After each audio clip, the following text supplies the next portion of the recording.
At some point, I'm hoping that we get a follow up on Laxus's situation with the fact he took the locker room out of his body. What's going to happen in the locker room? Is it just going to be there? Does it get lost in like the labyrinth? Are we going to have like in like 5 years the sequel to the sequel, and they have next gen? Someone's gonna dig this up. I think it'd be really cool just in general. It's like you have a later character that adds it in, and it's just because it's like, yeah, I found this motherfucker. It's kind of like Ferris with Ecnologia's arm.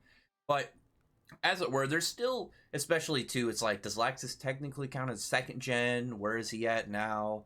Is he going to become kind of like a new semi, kind of like 2.5, kind of like Elefsaria is kind of like a first gen, but technically it's like, well, he didn't learn from a dragon, but he still learned it.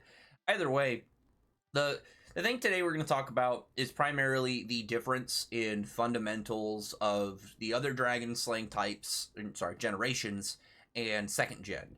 And specifically, like I mentioned, is you need to think of the way that they're acquired to really understand the fundamental ways that you get each type. First gen, you learn it either from a dragon or in some way like maybe from a book, or I would assume if you learn it from another dragon slayer, you would still be learning the magic the same way that you would learn most magics. You go through whatever the steps are of getting your raw magic, putting it in the system in ways of, resulting in, oh, well, now my magic is going to tell my body to, start getting dragon-like and producing this specific attribute. And obviously, like, this is what dragon slaying magic does across all gens, but when it comes to first gen, primarily, like I said, you learn it. Third is 1 and 2, so it's not really anything kind of crazy different as long as you know 1 and 2. Fourth gen is weird because it's the one we have the very least amount of, and it was just kind of brought up in the movie and Dragon Cry. I've always personally looked at it more so of it being like the object itself is dragon slaying. And in the way that, again, a comparison would be, Urza with her Belsarian sword is not a dragon slayer, but like her sword would count as a dragon slayer kind of thing. And she is sort of by proxy of using it, and by just her being of herself, she's not a dragon slayer, but in the instance of using it, kind of like a specific, kind of like how like Wendy can temporarily give someone the dragon attribute, it doesn't make them a dragon slayer. But it would be like in the way, like if Urza unlocked a way of using, like, say similar to how you have like Irene was a sage dragon, you have her use like gain sage dragon abilities only when she's using her sword, or like some form of variant, like Scarlet Dragon for Urza, but she would only be able to use these techniques and styles if she's wielding the sword. So it would be completely situational for that. Whereas fifth gen is important because fifth gen and second gen are actually very similar in how you would become one in the first place. Because with fourth gen, again, with like the Quantum Knights, it's completely different. They were a artificially made army, but in the idea of, say, like a fourth gen, like again with Urza, say you have a sword or a weapon or something that was made with dragon slaying powers, that as long as you have this either in your hand or like wielding it in some way in your body, you are able to utilize dragon slaying abilities in some way, shape, or form. But again, it'd be like if you had the sword, you dropped it, in that instance, now that you don't have the connection to it, you aren't a dragon slayer in the same way. But with 5th gen, you are eating a dragon's like part of their body, integrating the dragon flesh and power directly inside of you, in your stomach, through your body. It's like with 2nd gen, you are having a crystallized, condensed, and just kind of refined aspect of a dragon that's put into you that is, works into your system. Whereas 5th gen, you are directly getting it and, intaking it into your body composition. But the reasons why, in a lot of ways, they're different, because if you think about it, 5th gen is much better. It's riskier, and it seems to have a little bit more, risk reward, like I said, than, say, 2nd gen. But it more so, I think, is hard to, like, it's easier to get in some ways, it's harder to get in some ways, because 2nd gen you can just buy. If you have enough money and you have the connection, who, like, you find a seller, you can buy the ability to become a dragon slayer. And with 5th gen, though, you technically could, but the real kind of way that 5th generation dragon slayers come to be is being in Diablos. So if you got into the guild, you could become a dragon slayer because there are other dragon slayers, but that requires like a system of, okay, well, we'll take you out, we'll find a dragon, kill it, and you get the meat. and you could become a Dragon Slayer this way. It's entirely like a who you like know who you know kind of scenario. So it's not with second gen. Literally, you could work your life, work a job as a wizard, work up just the general levels, and then have enough money eventually to acquire it. I wish we knew how much a Dragon Slayer Lacrima actually was in direct money value. You know, is it like $1 million in like real life equivalent? Who knows? But with that, you think about again, after this point, and again, I talk about learning dragon slaying magic, you acquire it through artificial means, or you become one. It's another way through artificial means, but through a way that is more direct. Because again, if you have a refined dragon crystal, a lacrima, and you're putting it in your body, that's going to be completely different than what we've seen with 5th gen, where you just straight eat them, and it seems like a much faster process. And another reason that I think this is important is with 5th gen, generally in 5th gen, you are going to be, like, unless you are somehow, say, like, you are like Ferris, and you just came across part of a dragon corpse. You know, obviously she is not a 5th gen, but, like, in the idea of, you know, happenstance, a dragon fight happened, and a body part just landed on your farm or whatever, and you're like, okay. That's kind of the most, like, it's a way that you would be able to become a 5th generation Dragon Slayer, but it would be completely by, you know, just luck being luck. You just come across this, or the world brings it to you in some way, shape, or form. Whereas if you get into Diablos, you're pretty much, they're going to be like, yeah, come on, we got you. You're getting carried essentially to this point. You know, it's like, when you think about it, it's like you have either you pay to win or you save up and it's like a goal.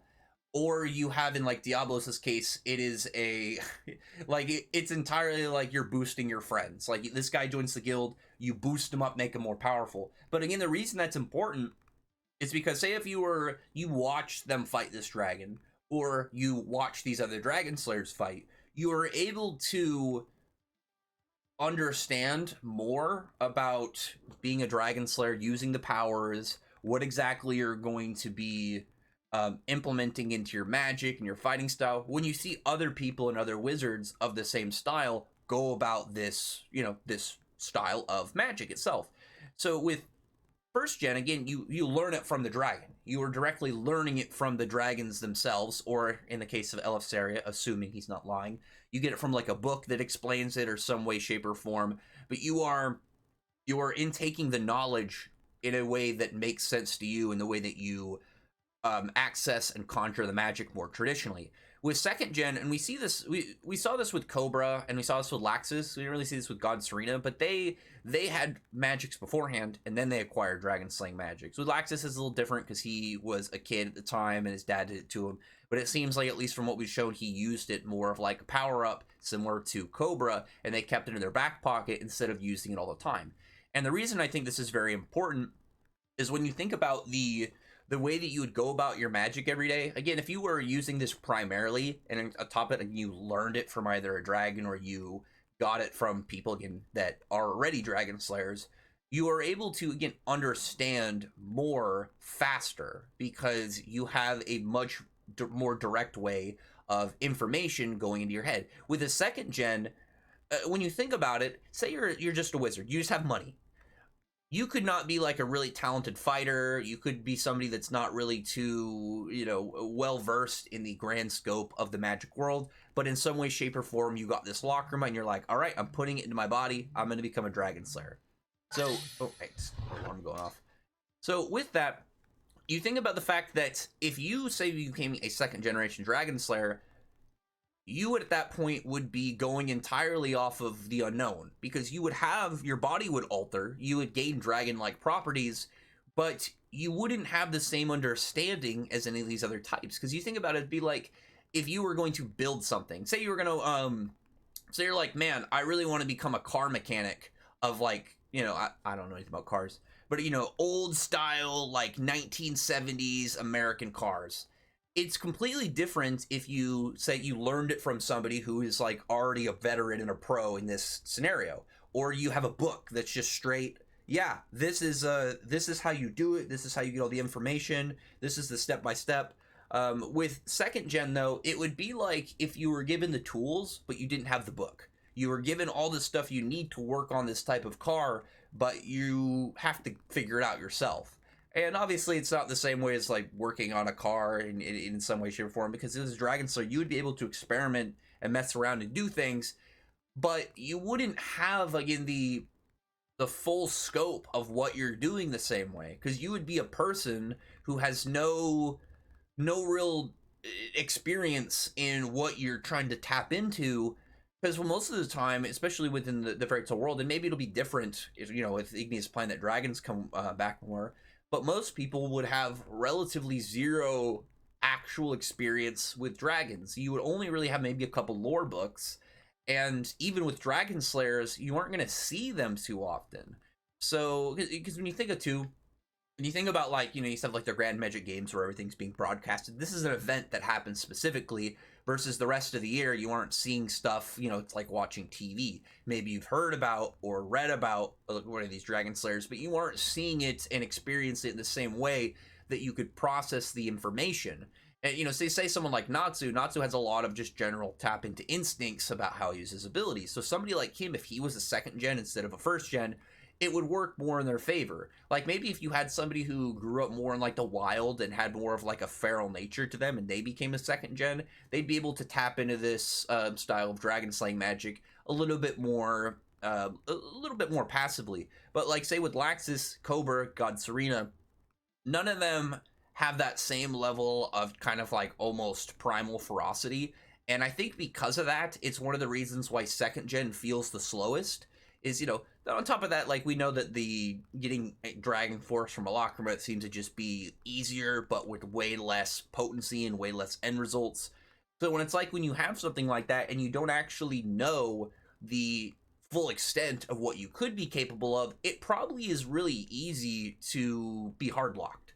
When you say you look at like Cobra or Laxus back when they first were introduced as Dragon Slayers, they both put on dragon scales when they went into using this power. So it's like very clear, again, consistent as well with the whole Lacrima based Dragon Force that is easier to achieve, but the boost that you get in activating it isn't nearly as strong as what it is of achieving it in either, consuming your element that overpowers your limits and pushes you into this form, or if you are able to just achieve it by your own levels or emotionally jump you into this, like when Natsu was fighting Margir with Gray.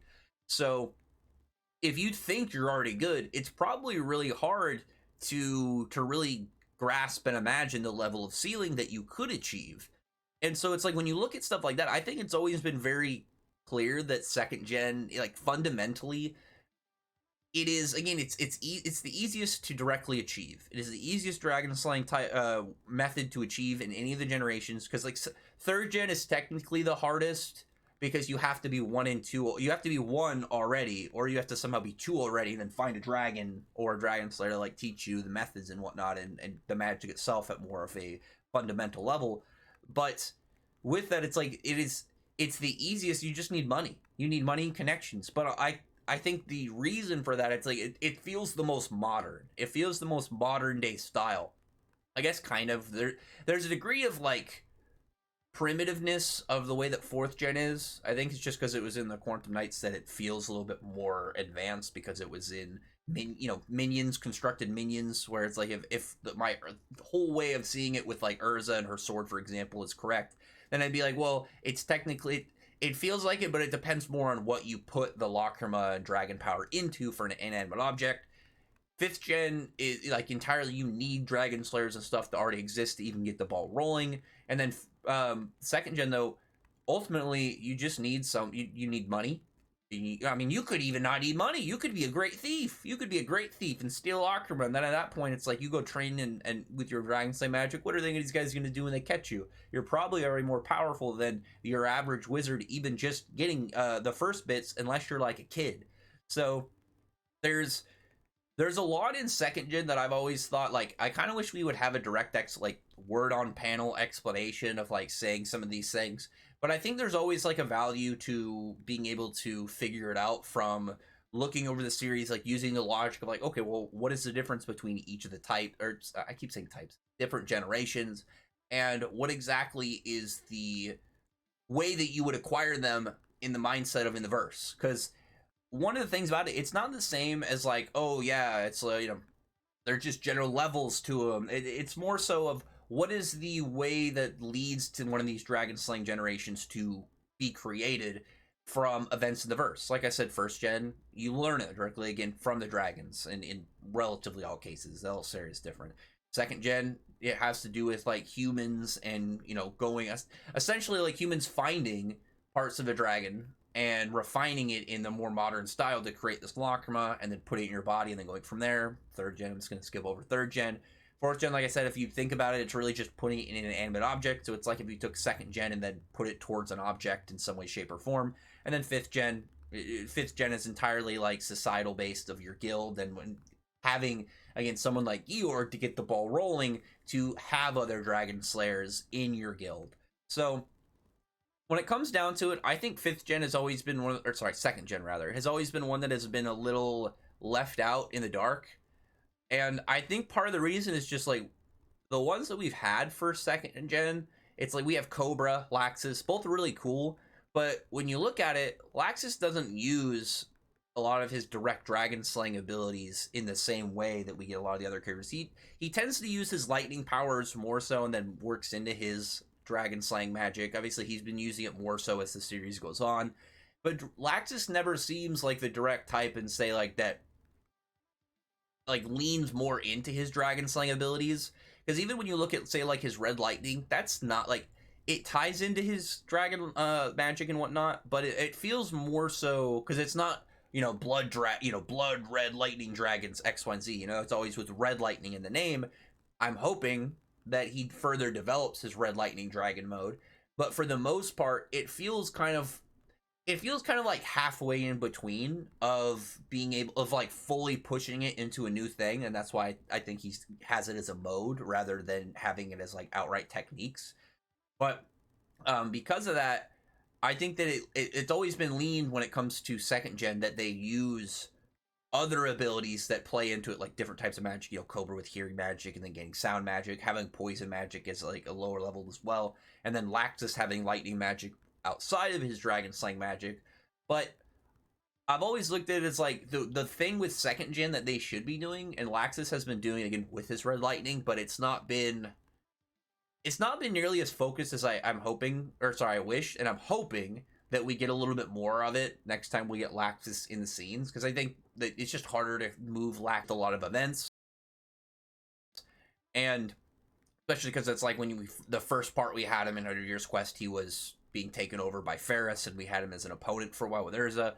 And, we got the Red Lightning Dragon mode. Laxus comes back. It has more to do with him moving past his Lacrima and the stuff with his dad. So I'm hoping that the next time we see him, we'll see a little bit more of that advancement and see what to push his magic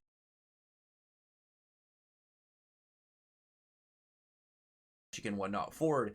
Because I've always thought that second gen's thing should be having weird dragon slaying, kind of like with Laxus. Again, red lightning, could he have a different colored lightning? It doesn't have to be like all these different colors, but essentially taking what you already have and applying it to your dragon slaying.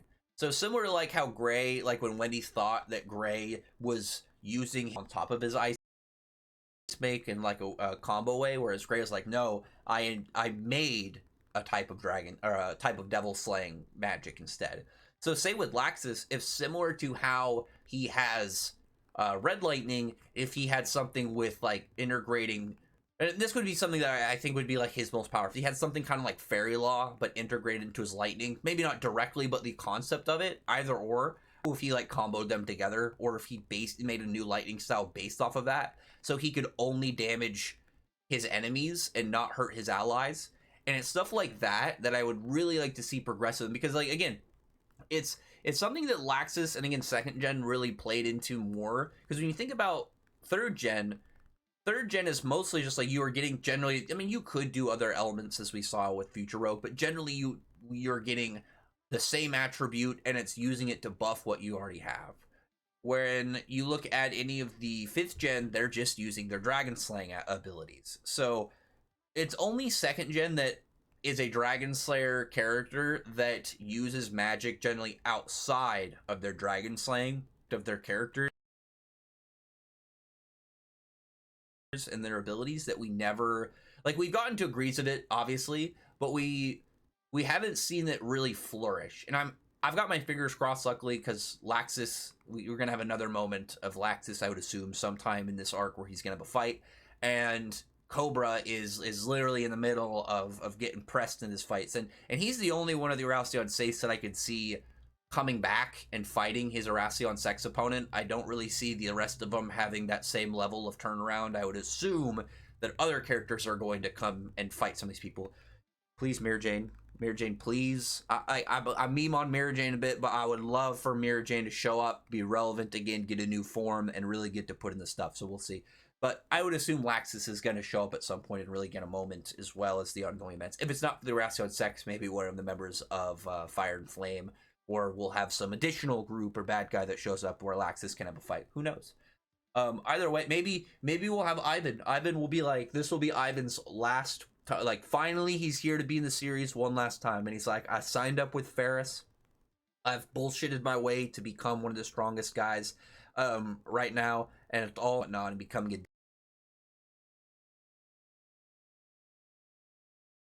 demon, and that could be a really sick final fight for Laxus. Like, assume, like, not like final, like we never see him again, but like before we get to eventually, you know, end of 100 Years quest, potentially continuation after that point with like a next gen thing.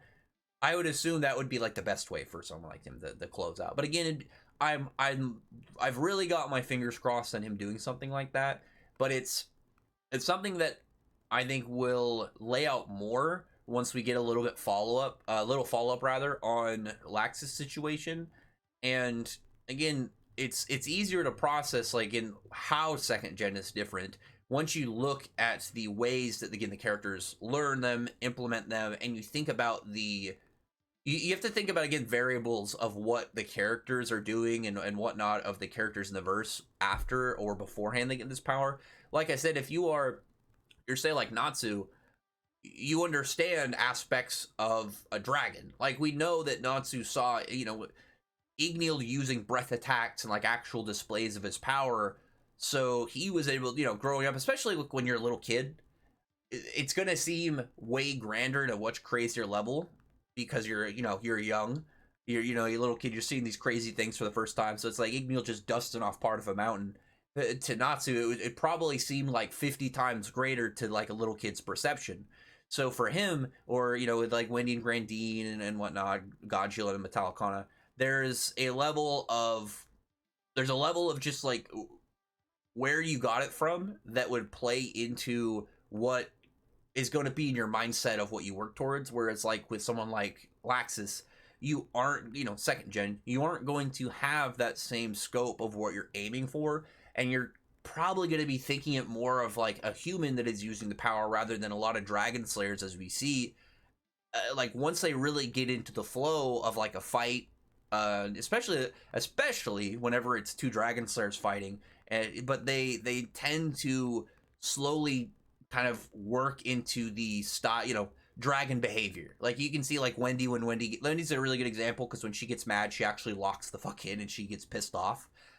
So like when you look at stuff like that, where you have characters that suddenly they take on that more, again, primal, feral, and just hostile nature of a dragon when it comes to combat, it makes a lot more sense as to why somebody, again, like Laxus or Cobra, where they don't recognize or see a lot of those traits, and they're going to have a much slower level of progress. Like, Cobra and Laxus are strong in their own right, but I feel like if they did something kind of like Natsu's training alone for a year and kind of delving more into the almost like man versus nature, I think both of them would have way more progress. And maybe that's some of the things that Laxus is going to do. Like, this man needs to go to wherever the storms are carried the most in the world and go figure out from there. But anyway, other than that, I'll talk to you guys in the next one. I hope this makes stuff a little bit easier. I'm going to do more of these videos kind of talking into the fundamentals and aspects of the magics themselves and what makes them different from other way, shape, or form.